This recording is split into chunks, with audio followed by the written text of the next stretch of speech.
Alam mo, Ma'am Jubes, nakakatakot ngayon ha, yung COMELEC. Di ba noon, sinabi ko, hindi rito, kundi doon sa press con nung kasama ko si Atty. Respicio, ang Duterte Youth, maling-mali na abogado ng presidente ay appoint mo sa COMELEC.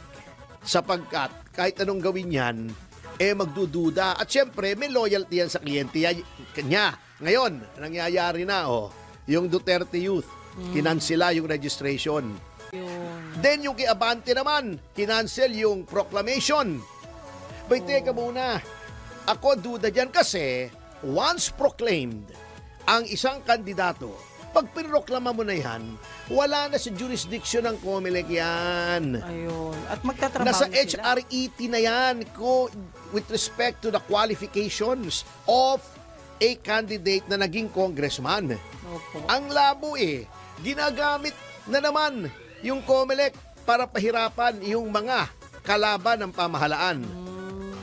Paano yung mga butante? Kawawa naman. Kita mo, ang Duterte Youth, mahigit 2 milyon ang nakuhang Yun nga po. boto niyan. Ibabaliwala mo yon? Parang ganun.